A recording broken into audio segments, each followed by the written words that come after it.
When you think about Star Citizen, what's the first thing that comes to mind? Well, I'd be willing to bet that the majority of you probably think of the ships. There's over 100 different ships currently flyable and obtainable in game, with exquisite detail, varying roles, and distinct differences in design. Then there's the obvious fact that a lot of controversy around Star Citizen has been focused on those ships. And the fact that the developer CIG raises money for the development of Star Citizen by selling these ships with real world money. Now, I know I may get some contention on this, but I have stated that I personally think that ships in game are actually way too easily obtainable. After only a few hours of gameplay, you can realistically upgrade from a starter ship and have a hangar full of different ships by the end of the week.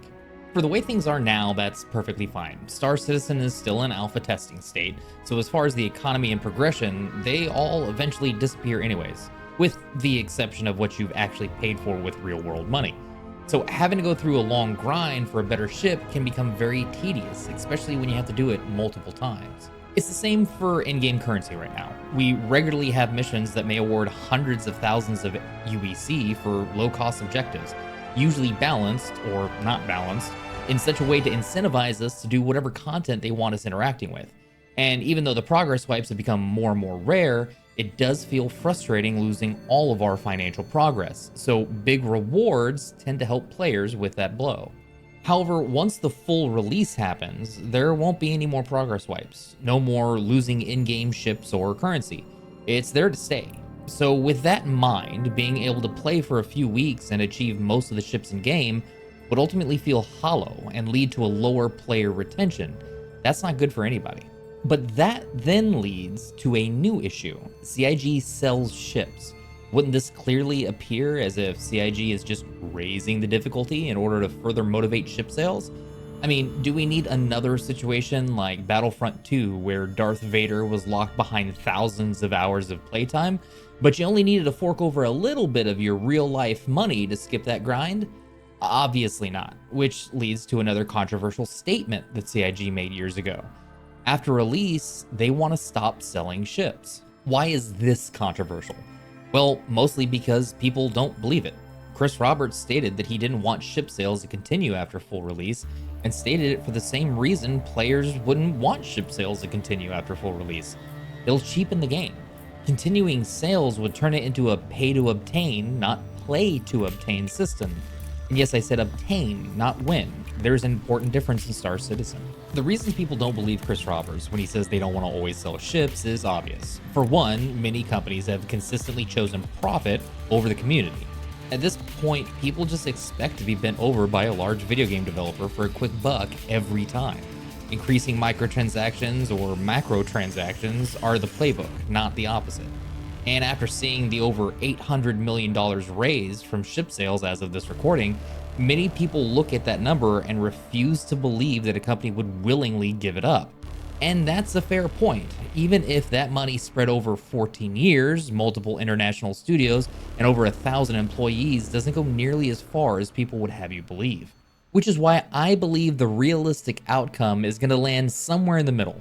And I also believe that that middle ground is what's best for the game. Generic, what does that mean? Well, esteemed and very considerate viewer that hits the like and subscribe buttons, it means that ship sales in bulk would disappear, but starter packs would remain. Right now, to get access to Star Citizen, you need to purchase a starter pack. Every starter pack is paired with a ship, the cheapest of which is the Mustang, currently priced at $45. The Aurora was also for that price, but has recently been removed by CIG to rework it and give it some much needed upgrades. Larger ships like the Avenger, Cutlass, and Nomad starter packs go for more. Speaking of starter packs, if you decide you want to hop onto Star Citizen and get one for yourself, go ahead and use my referral code on the screen now and in the description below to start off with 50,000 credits. Gives you a nice little head start in the verse, but I digress. I believe the starter pack system will stay. It's already somewhat normal in games to have multiple tiers of entry, so something like this isn't that far off. And the ships that are paired with a game package are supposed to be good tools for you to start your journey in the verse with. The only other exception I see to this is with new ship releases. I do see CIG releasing new ships with a limited time sale upon that release and then making them in-game only items. I personally don't see too much issue with this, but I do understand those who wouldn't want that either. Feel free to let me know your thoughts in the comments below. Should CIG sell new ships after 1.0? So how would all this work? Well, I believe CIG needs to consolidate the pricing of all of their beginner ships into just 4 different price points, or tiers of entry. Honestly, the cheapest tier is what I want to see in the game the most, a no ship tier, if you will. This would replace the current base price of $45 and just include your access to the game, some starting money, a pistol, maybe a ground vehicle. If you look on YouTube for Zero to Hero gameplay in Star Citizen, it's very popular, as well as in other games. Lots of people want to earn their way from nothing. Plus, the gameplay that would need to be implemented to let that be a satisfying journey really gets me excited. So much so I plan on making a video about a no ship tier gameplay and how it could be structured. Check back for that video in the future. Now, after the bottom no ship tier, the next level would be what we have now. Ships like the Aurora and the Mustang. I would refer to that as the pure starter.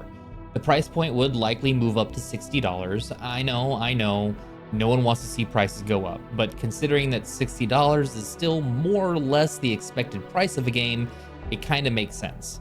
I also don't think the Aurora and Mustang would be the only ships in that tier. Other ships I could see being in this tier are the 100i, the Base Cutter, perhaps the Pisces. Next, we would have what the community already calls a Starter Plus ship tier.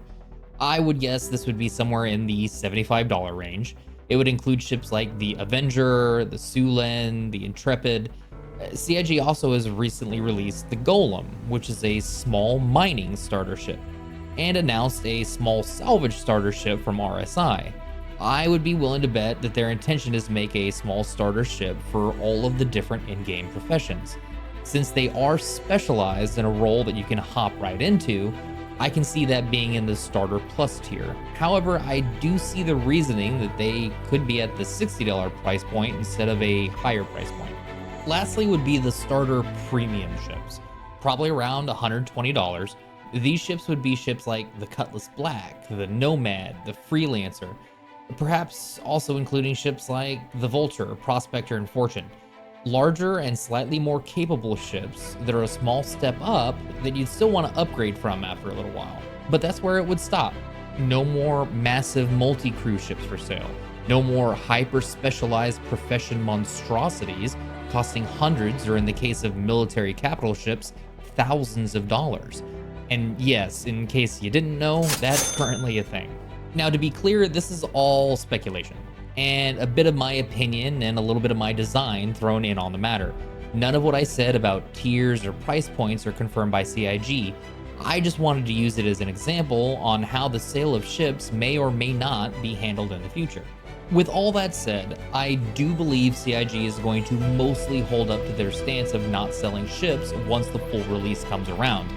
I'm pretty sure there would be quite a bit of drama from the community should they completely change their mind and keep selling all of the ships as they have. But this, like a lot of things about Star Citizen, we're just gonna have to wait and see. If you've made it to the end of the video, I would just like to thank you for watching. I hope you've enjoyed this speculation into the future of Star Citizen. If you did and think I deserve it, a like and a subscribe would be greatly appreciated. Once again, I'm the guy with the generic gamer tag, and I hope to see you in the next one.